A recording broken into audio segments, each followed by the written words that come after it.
Okay, light camera on. नमस्कार, मैं Rajesh K Tiwari, PMP India news से मध्य प्रदेश ब्यूरो चीफ। चलिए आपको एक ऐसी दर्द भरी दास्तां से रूबरू कराता हूं कि आपको देखकर सुनकर रोंगटे खड़े हो जाएंगे। मैं थोड़ा सा इसकी पृष्ठभूमि में जाना चाहता हूं। 1950 और 60 के दशक में फिल्म वालों ने एक फिल्म बनाई थी जो कालजयी फिल्म साबित हुई थी। उस जमाने में कहते हैं कि इस फिल्म ने तहलका मचा रखा था फिल्मी दुनिया में। रुपहले पर्दे पर 2 बीघा जमीन जब आई तो इसमें जो अभिनेता थे वल्लाज साहनी, नरगिस दत्ता और सुनील दत्त, राजेंद्र कुमार, तो वो साहूकारी से एक पीड़ित पिक्चर थी।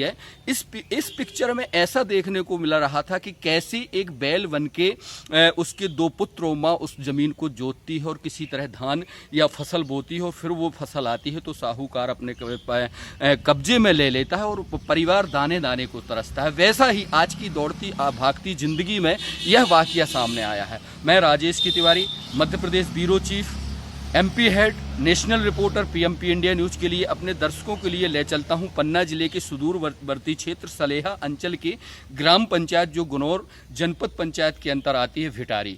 भिटारी का एक गांव है भटमनियाहार। यहां पर एक परमलाल चौधरी परिवार के एक जो सीमांत किसान है, छोटी किसान है, वो की दर्द भरी दास्तां है। मैंने जाकर देखा कि कैसी भिटारी के भटमनियाहार में खेत में जो थोड़ी सी जमीन है उसमें अपने दोनों बहुओं और बेटों को नथ के जो बैल जो हल होता है उसमें हल के वो उस जमीन को जोत रहे हैं, जिसको मचौआ कहते हैं। खेत भरा हुआ है और मचौआ करते हुए जोत कर उसमें धान की रुपाई करते हैं। क्या इसको कह सकते हैं डिजिटल इंडिया? क्या इसको कह सकते हैं कि भारत आज जो है स्वतंत्र हो गया है? क्या इसको कह सकते हैं कि आज भी भारत जो कृषि प्रधान देश है इसकी जो ज़्यादातर आबादी कृषि पर आधारित है उसको सरकार और सरकारी नुमाइंदों द्वारा कृषि विस्तारित यंत्र दिए जा रहे हैं? ये उस सरकारी और सरकारी जमात पर एक करारा तमाचा है। मैं अपने दर्शकों को बताना चाहता हूं कि जब यह खबर मैंने देखी और गया तो मेरे रोंगटे खड़े हो गए कि कैसे आज़ादी के 70 दशक गुजर जाने के बाद भी कैसे एक परिवार जो गरीब परिवार है, जिसका किसी चीज़ में नाम नहीं है, जिसको सरकारी सहायता नहीं मिलती। भारत देश में कोरोना ने महा आतंक मचा रखा है। लोग अपने घरों में दुबके पड़े हैं, उनको कोई सुविधाएं नहीं मिल रही हैं। किसी तरह ज़मीन जो उनके पास है औने पौने कुछ भी करके यहाँ वहाँ करके वो इस बरसात में जो खरीफ की फसल होती है उसको बोते हैं। लेकिन वो संसाधन विहीन वो किसान जब अपने बच्चों को लेकर, अपनी बहुओं को लेकर और पत्नी को लेकर परमलाल चौधरी खेत पहुँचता है और जब उसके पास बैल नहीं होते हैं, ट्रैक्टर को चलाने के लिए पैसा नहीं होता है, जुताई बुआई कराने के लिए कुछ नहीं होता, तो खुद उस खेत में जाके जो कुछ चंद बीघे के कुछ उसमें कहलाती उसमें वो धान रोपता है। क्या ये सिस्टम है? इसी को कहते हैं हमारे देश के प्रधानमंत्री और मुख्यमंत्री की हमारा देश स्वावलंब हो गया है, हमने किसानों की ये मदद की। भारत शिवराज कहते कहते नहीं थकते कि किस खेती लाभ का धंधा बन गया है। आज मौके की कुछ और दास्तां की जा रही है। जब इस संबंध में अधिकारियों से हमने बात की, एसडीएम, तहसीलदार और ग्राम सेवक से लेके, तो उन्होंने ये एक करारा जवाब दे दिया कि बीज आते हैं वो आके ले जाएं। अरे वो अनपढ़ किसान जो पढ़ा नहीं है, जो जानता नहीं है, वो कैसे बीज लेने जाएगा? जबकि शासन द्वारा एग्रीकल्चर डिपार्टमेंट से उसको कृषि यंत्र उपलब्ध कराए जाते हैं। तो क्या यह सब ढकोसला है?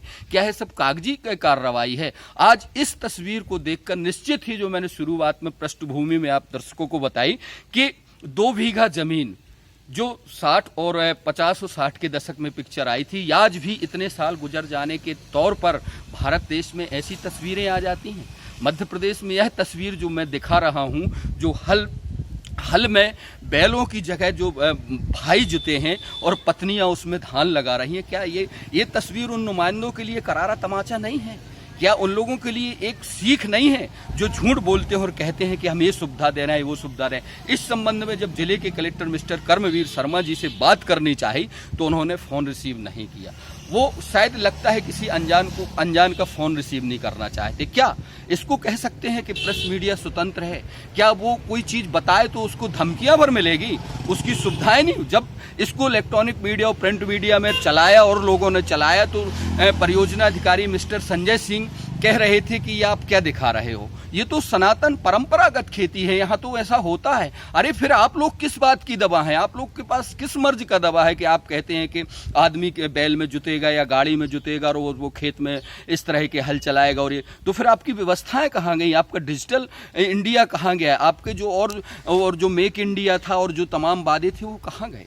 सरकार को चाहिए, सरकार के नुमाइंदों को चाहिए कि ऐसे जो गरीब परिवार हैं जो लॉकडाउन में तहस नहस हो गए हैं, कोरोना ने उनको खा लिया है, उनके पास आज खाने पीने के लिए कुछ नहीं है, उनको ज़मीनी हकीकत पर मदद मिलना चाहिए।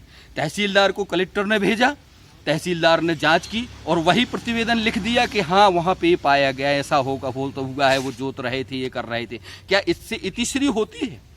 मैं समाज के प्रबुद्ध दर्शकों से, अपने मीडिया के दर्शकों को ये बताना चाहता हूं कि अब वह समय आ गया है कि हक की लड़ाई लड़नी चाहिए।